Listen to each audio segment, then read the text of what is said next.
क्या आपने कभी ऐसी बांसुरी सुनी है जो दिल के अंदर तक उतर जाए? कहते हैं जब सच्ची भक्ति पुकारती है तो द्वापर युग की वो मधुर धुन आज भी सुनाई देती है। आज की कहानी है एक ऐसी महिला की जिसने आधी रात नदी किनारे स्वयं श्री कृष्ण की बंसी सुनी।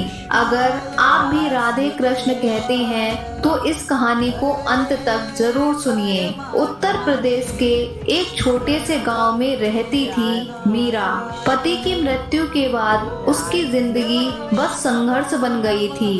खेत सूख चुके थे, घर में पैसे नहीं थे, लेकिन एक चीज कभी नहीं सूखी, उसकी भक्ति। हर शाम वो नदी किनारे बैठकर राधे कृष्ण जपती थी। गांव वाले उसका मजाक उड़ाते, भगवान आकर क्या खेत जोतेंगे? मीरा मुस्कुराकर कहती, वो जो चाहे कर सकते हैं। एक रात पूरा गांव सो चुका था। मीरा अपनी झोपड़ी में बैठी रो रही थी। तभी उसे बहुत धीमी बांसुरी की आवाज सुनाई दी, इतनी मधुर कि जैसे दिल की धड़कन बन गई हो। वो आवाज नदी की तरफ से आ रही थी। मीरा डरते हुए बाहर निकली। चांदनी रात, हल्की ठंडी हवा और वही बांसुरी। मीरा धीरे धीरे नदी किनारे पहुंची। वहां उसे एक नीली रोशनी दिखाई दी।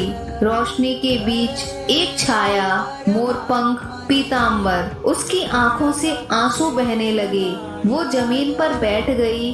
बांसुरी की धुन और तेज हो गई, जैसे कोई कह रहा हो, डर मत, मैं हूँ। मीरा बेहोश हो गई। सुबह जब गांव वाले नदी किनारे पहुँचे, उन्होंने देखा जहाँ मीरा के खेत सूखे थे, वहाँ हरी फसल लहलहा रही थी। मिट्टी में नमी थी, आसमान साफ था। मीरा उठी, उसके चेहरे पर अद्भुत शांति थी। उसने बस इतना कहा, उन्होंने कहा था विश्वास रखो।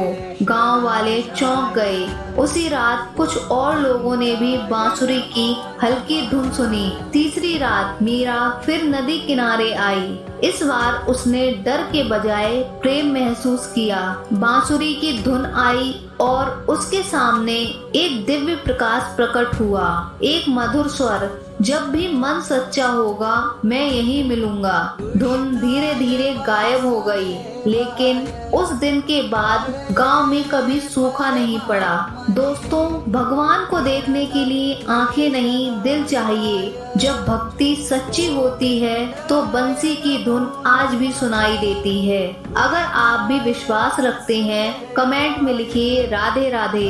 ऐसी और धार्मिक रहस्यमय कथाओं के लिए चैनल को सब्सक्राइब जरूर करें।